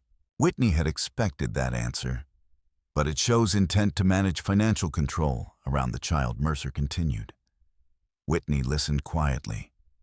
Mercer tapped the edge of the folder. "Combined with the public hostility we saw in the videos, the pattern becomes more interesting." Whitney met his eyes. "Interesting in what way?" Mercer chose his words carefully. "It suggests the Whitaker family may have been preparing for a scenario where your position in the marriage became negotiable." Whitney did not react visibly, but Mercer noticed the way her hand moved slightly across the table, resting against the curve of her stomach, which Mercer added, gently changes the legal landscape once a child is involved. Whitney nodded slowly. "That's what I thought." Mercer opened another file. "This is a basic financial overview of Whitaker Holdings," he said. Whitney leaned forward slightly. Several charts appeared on the screen. "Richard Whitaker has built a respectable company," Mercer continued. "Regional real estate development. Estimated valuation around $200 million.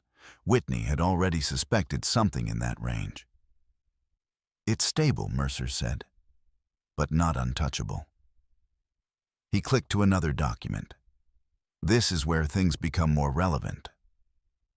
The screen displayed a diagram of several trust structures tied to the Whitaker family. "These trusts appear designed to protect certain assets from marital claims," Mercer explained. Whitney studied the diagram carefully, and the baby Mercer tapped one section of the chart.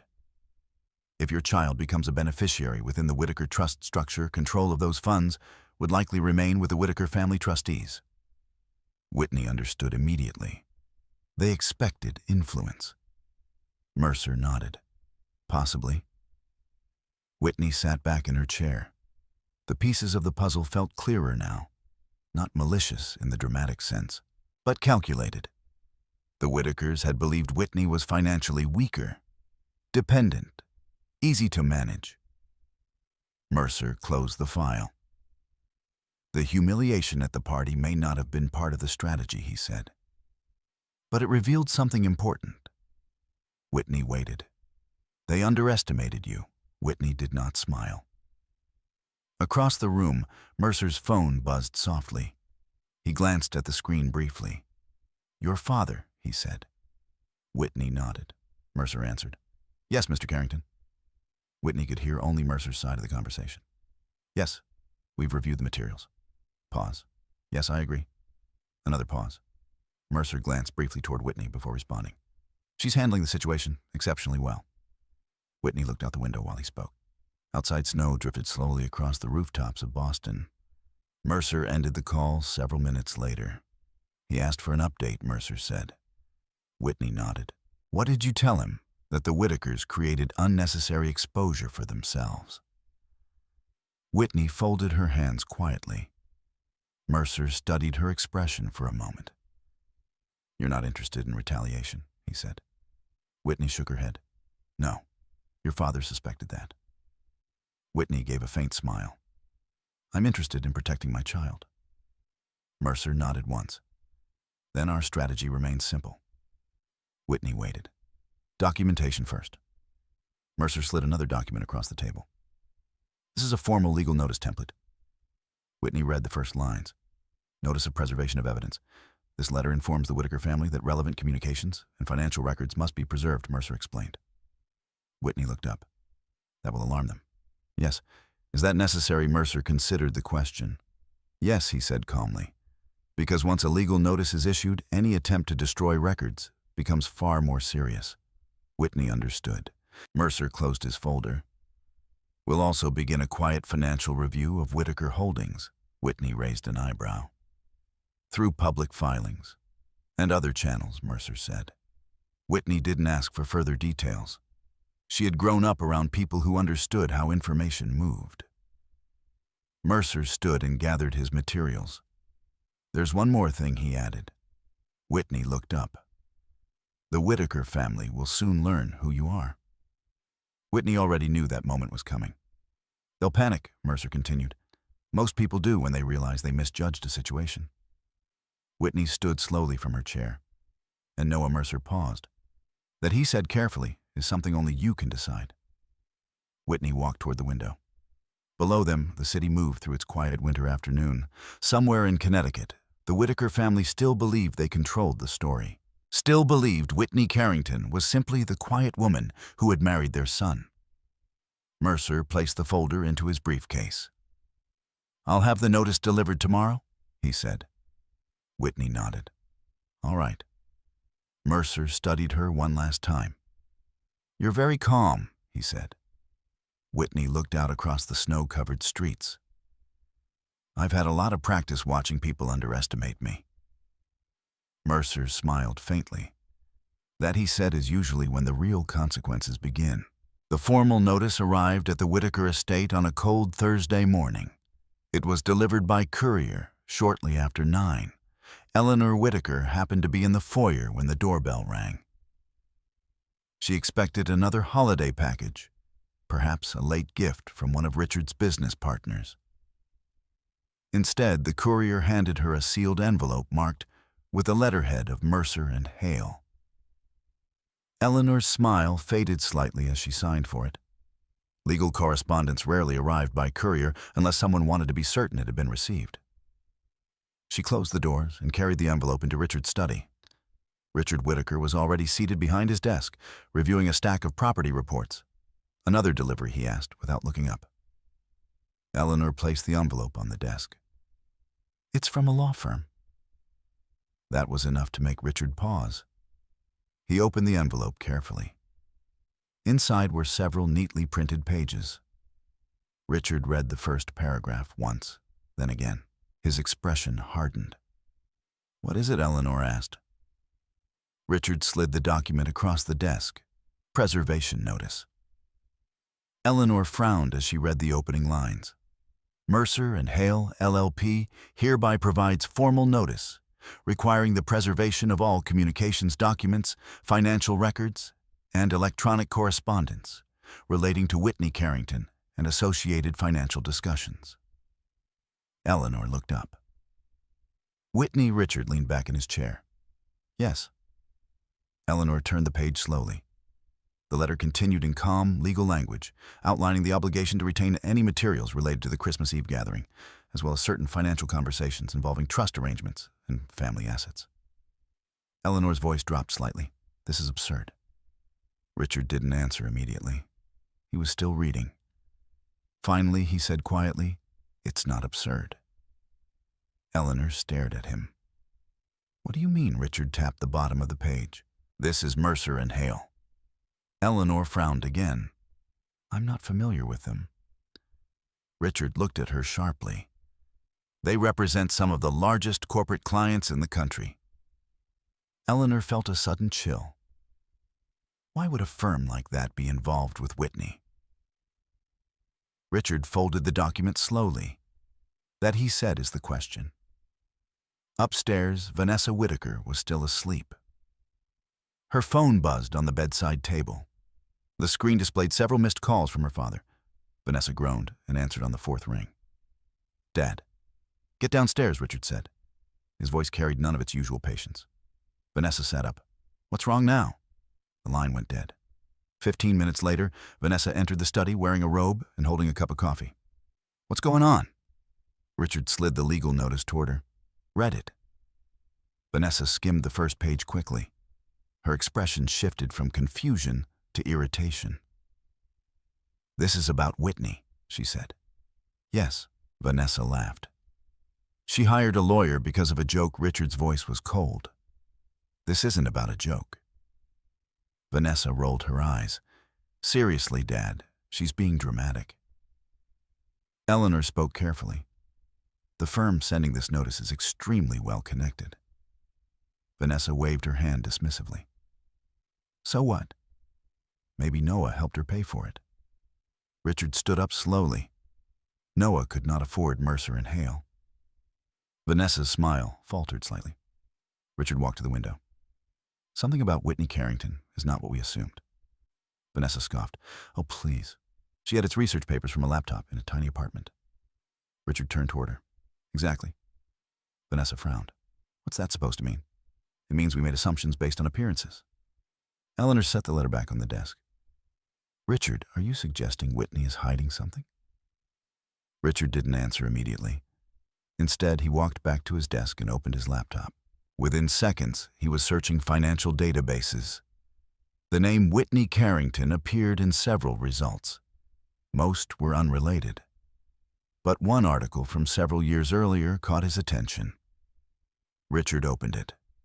The headline referenced Arthur Carrington, the founder of Carrington Industries. A photograph appeared beside the article. Arthur Carrington stood at the podium during a global infrastructure conference. Next to him stood a young woman. Richard stared at the image. Vanessa leaned over his shoulder. What is it? Richard turned the screen toward them. Do you recognize her? Vanessa looked at the photograph. For a moment, she said nothing. Then her face went pale. The woman standing beside Arthur Carrington looked several years younger. But there was no mistaking the resemblance. The same eyes, the same calm expression. Whitney. Eleanor whispered, That can't be right. Richard clicked another article. Another photograph appeared. This time, the caption read, Arthur Carrington with his daughter Whitney Carrington at a private foundation event. The room fell silent. Vanessa took a step back. You're saying she's his daughter? Richard closed the laptop slowly. Yes. Eleanor's hand trembled slightly against the desk. Arthur Carrington was not simply wealthy. He was one of the most powerful private investors in the country. Carrington Industries had influence across infrastructure, energy, and international development projects. People did not casually send legal notices to families connected to Arthur Carrington. Vanessa shook her head. No, she said. That doesn't make sense. Richard's voice was calm again. It makes perfect sense. Eleanor looked toward the Christmas tree still standing in the living room. The memory of Vanessa's joke echoed in her mind. The laughter, the phone's recording. Oh my God, Eleanor whispered. Vanessa's voice rose sharply. She never told us. Richard met her gaze. Why would she? Vanessa opened her mouth to argue, then stopped. For the first time since Christmas Eve, the Whitaker family understood something fundamental. They had not humiliated a quiet woman with no resources. They had humiliated the daughter of Arthur Carrington. And now, one of the most powerful legal firms in the country was formally documenting everything that had happened. Vanessa sank into a chair. Dad, she said slowly. Yes, are we in trouble? Richard Whittaker stared at the legal notice on his desk. Outside the window, the winter sky had darkened slightly. We're about to find out, he said quietly. The news spread through the Whittaker family faster than Richard had intended. By the afternoon of the same day, the atmosphere inside the Whittaker estate had shifted from confusion to quiet panic. Eleanor sat in the living room, staring at the Christmas tree that still stood beside the fireplace. The ornaments glittered softly in the winter light, but the festive warmth of the room had disappeared. The music box Whitney had given her still rested on the side table where Eleanor had placed it after the party. She hadn't touched it since. Now it felt less like a trivial object and more like a reminder of a mistake she could not undo. Across the room, Vanessa paced near the window. "This is ridiculous," she said again for the third time. Richard remained seated at the dining table with his laptop open, reading through several financial news articles. "It's not ridiculous," he said calmly. Vanessa threw her hands into the air. She never told anyone who she was. Richard didn't look up. "That doesn't change the facts." Vanessa stopped pacing. "So, what are we supposed to do?" Richard closed the laptop slowly. "We wait." Vanessa stared at him. "That's your plan for now." Eleanor finally spoke.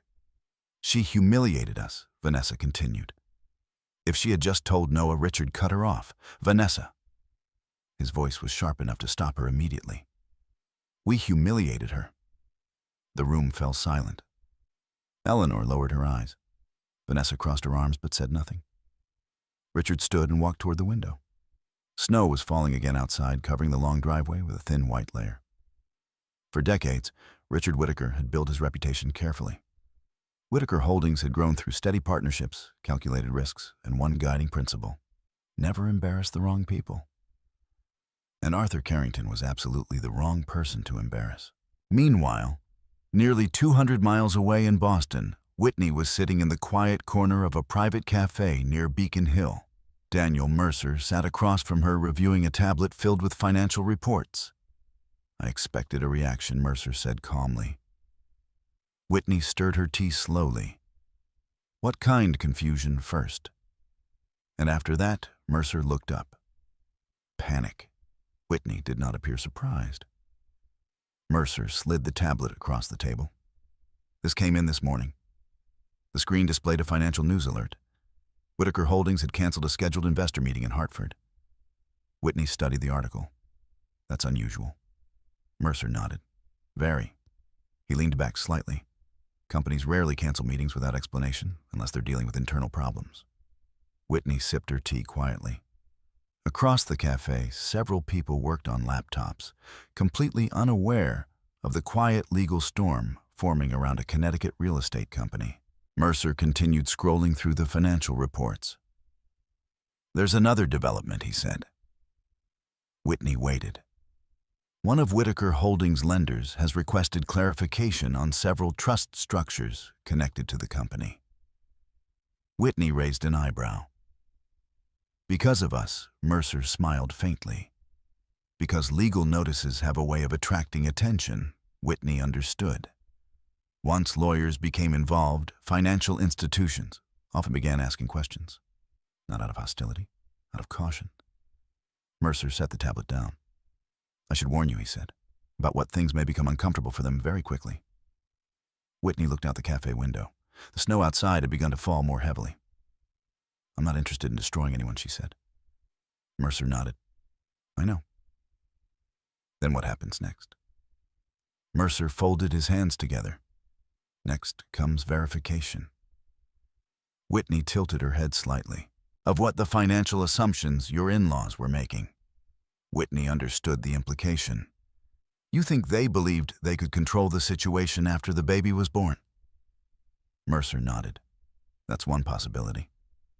"And the other?" Mercer gave a small smile. "They believed you were financially insignificant." Whitney almost laughed, but she didn't. Across the cafe, Mercer's phone buzzed. He checked the screen briefly. "Another update," he said. Whitney waited. One of the guests from the Christmas party posted a short video clip online this morning. Whitney's expression remained calm. The humiliation, yes.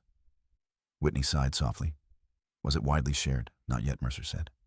But the person who posted it has several thousand followers. Whitney closed her eyes for a moment.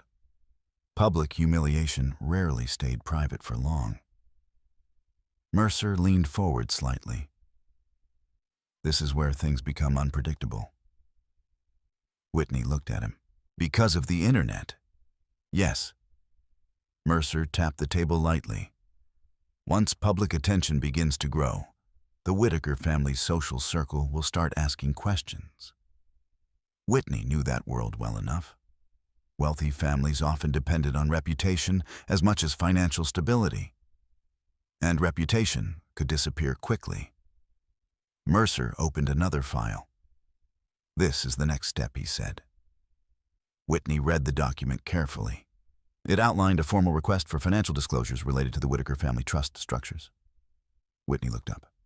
That will escalate things. Mercer nodded. Yes. Whitney sat quietly for a moment. The baby moved gently beneath her hand. Her voice remained steady. Send it. Mercer studied her face carefully. You're certain? Whitney nodded once. Yes. Mercer closed the tablet. Then the next few weeks will be interesting. Whitney smiled faintly. She had never cared much for drama. But she understood one simple truth. When people underestimated quiet individuals, they often revealed far more than they intended. And the Whitaker family had already revealed enough. Mercer stood and gathered his things. I'll update your father later today. Whitney nodded. That's fine. Mercer paused before leaving the table. There's one more thing you should prepare for. Whitney looked up. Noah. Whitney said nothing. Mercer continued carefully. When the Whitaker family realizes the full situation, they'll likely reach out to him first. Whitney looked back toward the snow-covered street outside. Yes, she said softly. They probably will. And somewhere in Connecticut, the Whitaker family was already preparing to make that call. Noah Whitaker first realized something was wrong on Monday morning. He had just arrived at the Whitaker Holdings office in Hartford when his assistant appeared at his doorway looking unusually nervous. Mr. Whitaker. She said carefully, Your father asked if you could come to the conference room. Noah glanced at the clock on his computer screen. It was barely 9. No, yes. Noah stood and grabbed the folder he had been reviewing. His father often scheduled early meetings when new development proposals were being discussed, so the request didn't seem particularly strange. But when Noah entered the conference room, the atmosphere felt different immediately. Richard Whitaker sat at the far end of the long glass table. Eleanor was there as well. Vanessa sat beside her, unusually quiet. And next to Richard sat a man Noah had never seen before. The man wore a dark suit and had several folders open in front of him. Richard gestured to a chair. Sit down, Noah. Noah took the seat slowly. What's going on? Richard slid a printed document across the table. Read this. Noah looked down. The letterhead read, Mercer and Hale LLP. He skimmed the first paragraph. His brow furrowed. This is about Whitney. Richard nodded. Yes. Noah looked up again. A preservation notice, he said. What does that even mean? The unfamiliar man spoke for the first time. It means your wife's legal representation has formally requested that your family retain all communications related to certain financial and personal matters. Noah looked at him. And you are David Keegan, the man replied. I represent Whitaker Holdings. Noah felt a tightening in his chest. Why does Whitney have lawyers involved? Vanessa leaned forward quickly. Because she's overreacting. Richard shot her a look. Vanessa. She fell silent again. Noah turned back to his father. Dad, what's going on? Richard folded his hands on the table. There's something you need to understand about Whitney. Noah frowned. What do you mean? Richard hesitated briefly. Then he said the words that changed the room. Whitney Carrington is the daughter of Arthur Carrington. Noah blinked. What? Vanessa spoke impatiently. Arthur Carrington, Carrington Industries. Noah stared at them. That's impossible. Richard slid another document across the table. A printed photograph. Arthur Carrington standing beside a younger Whitney at a foundation event. Noah's stomach dropped. That's Whitney. Yes, Richard said quietly. Noah leaned back in his chair. The room suddenly felt too warm. You're telling me my wife never mentioned she's the daughter of a billionaire? Vanessa crossed her arms. Apparently not. Noah looked at the legal notice again, then at the photograph, then back at his father. Did you know? Richard shook his head. No. Noah let out a slow breath. Okay, he said. So Whitney has money. Why does that matter now? David Keegan answered. Because Arthur Carrington's legal team is now reviewing your family's financial structures. Noah looked confused. Our financial structures, Richard spoke carefully. The trust arrangements. Noah stared at him. What about them? Richard hesitated. Keegan answered instead. Your family established several trusts intended to protect Whitaker assets from potential marital claims. Noah blinked again. That's normal. Yes, Keegan said. But certain internal discussions referenced your wife and unborn child. Noah's voice sharpened. What kind of discussions? Richard sighed. Estate planning, Vanessa muttered under her breath. Everyone does that. But Keegan shook his head slightly. The issue isn't the planning itself, he said. It's the language used in those communications. Noah looked from one face to another, and Richard rubbed his temple. And those emails suggest the Whitaker family expected to maintain financial control over any assets involving the child. Noah felt the pieces begin to connect. The emails Whitney had once mentioned, the strange tension at family dinners, the humiliation at Christmas. Wait, Noah said slowly. You think Whitney believes we were planning something against her? No one answered immediately. Noah stood up suddenly. This is insane. Richard's voice remained calm. Noah, sit down. No, Noah said. He pushed the chair back. This is ridiculous. Whitney wouldn't. He stopped mid-sentence. A memory surfaced. Christmas Eve. Whitney standing quietly beside the tree while Vanessa laughed. Whitney leaving the room without arguing. Whitney returning calm. Too calm. Noah felt a cold realization settle in. She knew, he said quietly. Richard watched him carefully. Knew what Noah looked down at the legal notice. She knew something was wrong before the party. Vanessa scoffed. Oh, please. But Noah shook his head. No, he said. She's been watching us for months. The room fell silent again. Keegan closed one of the folders. That would explain the documentation she provided to Mercer and Hale. Noah looked up sharply. Documentation, Richard nodded slowly. Emails. Noah's heart began to pound. You gave her access to the trust discussions, he asked his father. Richard frowned. Of course not. Vanessa looked suddenly uncomfortable. Well, she was in the room sometimes when we talked. Noah turned toward her. You talked about this in front of Whitney? Vanessa shrugged. She never said anything. Noah laughed bitterly. Of course she didn't. Richard stood. This isn't helpful. Noah ran a hand through his hair. So what happens now? Keegan answered. For now, we preserve records and prepare for possible financial review. Noah stared at him. And Whitney, no one had an answer for that. Noah grabbed the photograph from the table.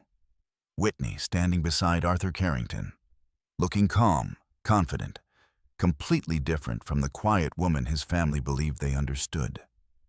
I need to talk to her, Noah said. Richard nodded slowly. You probably should. Noah left the room without another word. As he walked down the hallway toward his office, the weight of everything that had happened began to settle over him. Whitney hadn't argued at the Christmas party. She hadn't raised her voice. She hadn't defended herself. Because she hadn't needed to. And now Noah was beginning to understand something his family had missed entirely. Whitney Carrington had never been powerless. She had simply been patient. Noah arrived at the Boston apartment just after sunset. The drive from Hartford had taken longer than usual. Snow from the previous night had frozen into thin layers of ice along the highway, forcing traffic to move slowly. But Noah barely noticed the road conditions. His mind had been somewhere else the entire time. He kept replaying the same image over and over again. Whitney standing quietly beside the Christmas tree, Vanessa laughing, phones raised around the room, and Whitney saying nothing. At the time, he had thought her silence meant she was hurt. Now he wasn't sure. Now it looked more like restraint. When Noah unlocked the apartment door, the lights inside were already on. Whitney sat at the dining table with her laptop open. A small lamp illuminated the room with warm light. She looked up as he stepped inside. "You're home early," she said calmly. Noah removed his coat slowly. "We need to talk." Whitney closed her laptop. "Okay." Her voice carried no tension, no anger, just quiet readiness. Noah walked toward the table and sat down across from her. For several seconds, neither of them spoke. Then Noah placed the printed photograph from the conference room on the table. Whitney looked at it. Arthur Carrington standing beside her several years earlier. She didn't appear surprised. "You found out," she said. Noah stared at her. "You're Arthur Carrington's daughter." Whitney nodded once. "Yes." Noah leaned back in his chair. "Why didn't you tell me?" Whitney folded her hands calmly. "Because I wanted to live a normal life." Noah exhaled sharply. "You think this is normal?" Whitney met his eyes. "It was." Noah rubbed his face with both hands. "My entire family thinks you're threatening them with lawyers." Whitney tilted her head slightly. "I didn't threaten anyone." "Whitney, there's a legal notice." "Yes." "You hired Mercer and Hale." "Yes." Noah stared at her. "When were you planning to tell me about any of this?" Whitney didn't answer immediately. Instead, she asked quietly, "Do you remember the emails your father sent last month?" Noah frowned. "What emails?" Whitney opened her laptop again and turned the screen toward him. Several messages appeared. Richard Whitaker discussing the family trust, Vanessa mentioning the baby, language about control.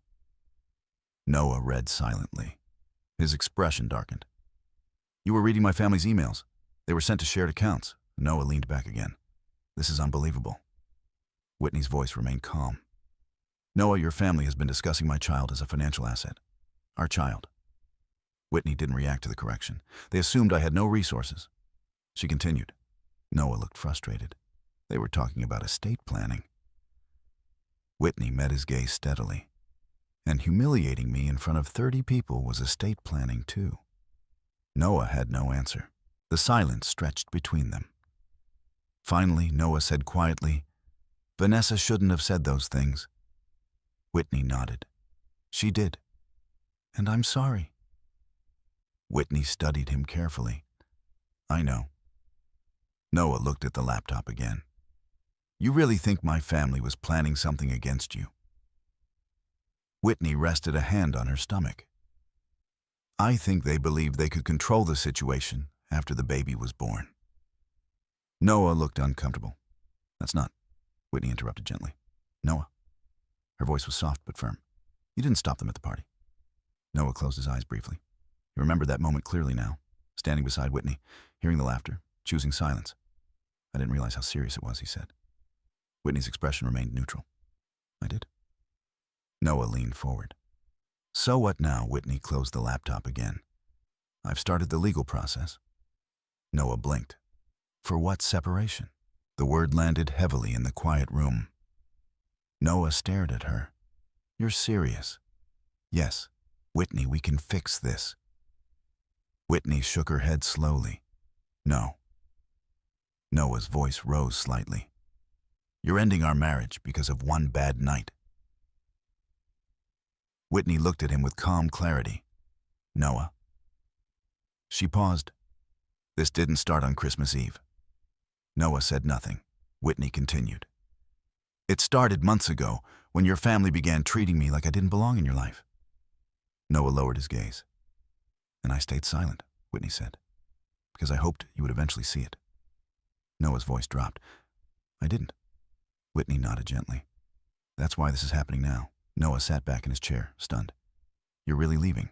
Whitney's voice softened slightly. I'm protecting myself. And the baby? Noah looked toward her stomach. A complicated mixture of regret and fear crossed his face. Are you taking my child away from me? Whitney shook her head. No. Noah looked up quickly. You'll still be the baby's father. The words seemed to surprise him. Whitney continued. But our marriage is over. Noah leaned forward again. Whitney, please. She raised a hand gently. This isn't revenge. Noah's voice cracked slightly. Then why does it feel like punishment? Whitney held his gaze. Because actions have consequences. The room fell quiet again. Snow continued to fall outside the windows. Finally, Noah whispered, Do you hate me? Whitney's answer came softly. No, she paused. But I can't trust you anymore. Noah closed his eyes. The weight of that truth settled heavily between them. Whitney stood slowly from the table. I've arranged temporary housing, she said, where Whitney picked up her coat, somewhere safe. Noah looked up. With your father, Whitney didn't answer directly. But the silence said enough. She walked toward the door. Before leaving, she turned back once. Noah, she said quietly, yes, I hope someday you understand something. What Whitney's voice remained calm. I never wanted power over your family. Noah swallowed hard. Then what did you want? Whitney looked at him for a long moment. Respect. Then she stepped out into the falling snow. And for the first time since Christmas Eve, the Whitaker family began to understand the cost of the mistake they had made. 3 months later, the winter snow had melted from the streets of Boston. Early spring sunlight filtered through the tall windows of a quiet brownstone townhouse in Beacon Hill. The neighborhood had begun to wake slowly after the long cold season. Small cafes reopened their outdoor seating, and trees along the sidewalks showed the first faint signs of green. Inside the townhouse, the atmosphere was calm. Whitney Carrington stood beside the living room window, gently rocking the small bundle in her arms. Her daughter slept peacefully against her shoulder. The baby had arrived 2 weeks earlier, healthy, strong. Whitney had named her Elena. Across the room, Arthur Carrington sat in a leather armchair, reading a financial report. His presence in the house felt quiet, but solid, like a steady structure that had always been there, even when Whitney had chosen to live far away from it. Arthur looked up from the report. Is she sleeping, Whitney? Orme smiled softly. Yes, Arthur nodded. She has your calm temperament. Whitney glanced down at the baby. I hope so. For a moment, the room remained peaceful. The past few months had moved quickly. After Whitney left the apartment in Boston that winter evening, the legal process had unfolded exactly the way Daniel Mercer predicted. The separation papers were filed within 2 weeks. Whitney's documentation, the emails, the financial discussions, and the recordings from the Christmas party became part of the formal record. Mercer handled everything with his usual precision. The Whitaker family attempted several quiet negotiations at first. Richard Whitaker requested meetings. Eleanor sent several carefully written messages expressing regret for misunderstandings. Vanessa remained silent. Whitney responded through her attorneys. There were no dramatic confrontations, no public statements, just legal procedure. During the financial review, Mercer's team confirmed what Whitney had suspected. The Whitaker family trust had been structured specifically to maintain control of certain assets through future generations. The unborn child had already been discussed internally as part of that structure, not illegally, but strategically. Once those communications were documented, the negotiations shifted quickly. Whitney requested only 2 things: full legal independence and clear custody protections for her daughter. She did not pursue financial claims against Whitaker Holdings. She did not request public apologies. She simply asked the court to recognize the evidence and finalize the separation. Within 2 months, the marriage was legally dissolved. Arthur Carrington had attended only 1 meeting during the entire process. He sat quietly in the back of the conference room beside Daniel Mercer. He never spoke directly to the Whitaker family. He didn't need to. His presence alone changed the atmosphere. The Whitakers understood immediately that the situation had moved far beyond their control. Whitney hadn't tried to destroy them, but their reputation in certain financial circles had shifted quietly. Investors asked questions. Business partners became cautious. Not because Whitney attacked them publicly, but because the story itself was uncomfortable. A wealthy family humiliating a pregnant woman at a Christmas party. The videos circulated quietly within social networks. Enough people saw them, enough people formed opinions. Richard Whitaker eventually withdrew from several major projects. Whitaker Holdings continued operating. But the family's influence no longer carried the same confidence it once had. Whitney rarely thought about them anymore. Her focus had changed. The baby stirred slightly in her arms. Whitney adjusted the blanket gently. Arthur set his report aside. "You're settling into motherhood well," he said. Whitney smiled faintly. "I'm learning." Arthur stood and walked toward the window. Boston looked different from this house. Older, more reflective. "You handled the Whitaker situation with restraint," he said. Whitney didn't respond immediately. Finally, she said, "I didn't want revenge." Arthur nodded slowly. Most people would have chosen it. Whitney looked down at Elena again. Revenge doesn't build a future. Arthur considered that. "You've grown," he said quietly. Whitney laughed softly. "I hope so." A knock sounded at the door. Daniel Mercer entered a moment later, carrying a small folder. "Good afternoon," he said. Whitney smiled. "Daniel." Mercer stepped into the room. "I won't stay long," he said. "Just a final update." Whitney shifted the baby gently before sitting down. "What kind of update?" Mercer handed her the folder. "The final settlement documents were approved this morning." Whitney opened the folder and read quickly. Everything looked exactly as expected. Mercer continued. "Custody arrangements are confirmed." Whitney nodded. And Noah Mercer hesitated slightly. He asked to see the baby. Whitney looked thoughtful. "Did he?" "Yes." Whitney closed the folder slowly. "And what did you tell him?" Her Mercer glanced briefly toward Arthur before answering. "I told him the decision was yours." Whitney looked down at Elena. Her daughter slept peacefully, completely unaware of the complicated world surrounding her birth. Whitney thought about Noah for a moment, the man she had once loved, the man who had stood beside her while his family laughed.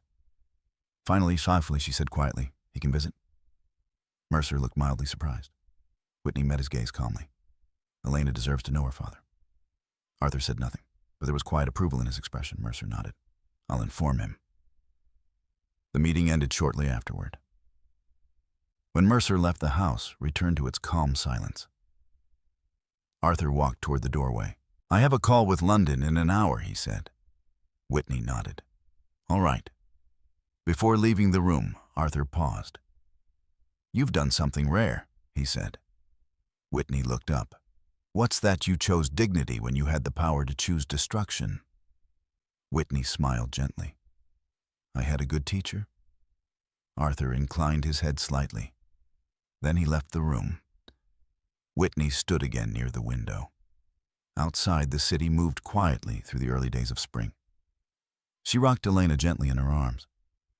The past had not been easy, but it had taught her something important. Power was not always about money. Sometimes it was about patience. Sometimes it was about knowing when to speak and when to let the truth reveal itself. Whitney Carrington had never needed to humiliate anyone. She had simply walked away with her dignity intact. And that, in the end, was the only inheritance she wanted to give her daughter. The story of Whitney Carrington isn't really about wealth. It isn't even about revenge. It's about something quieter, something harder. The strength it takes to remain calm when people underestimate you. The discipline it takes to let actions speak instead of anger. Whitney could have used her father's name the moment the first insult was spoken. She could have ended the conversation instantly, but she didn't. She watched. She documented. She waited. And when the truth finally came into the light, she didn't celebrate anyone's downfall. She simply chose dignity. That kind of strength doesn't always look dramatic. Sometimes it looks like silence. Sometimes it looks like walking away. If you stayed with Whitney's story all the way to the end, thank you for listening. Stories like this remind us how quickly people form judgments about others, and how rarely those judgments reveal the full truth. If you'd like, tell us in the comments where you're watching from and what time it is where you are. It's always incredible to see how far these stories travel. And if you believe that dignity, patience, and quiet strength still matter in this world, consider subscribing to the channel so you won't miss the next story. Sometimes the most powerful stories are the ones where the loudest voice is the truth.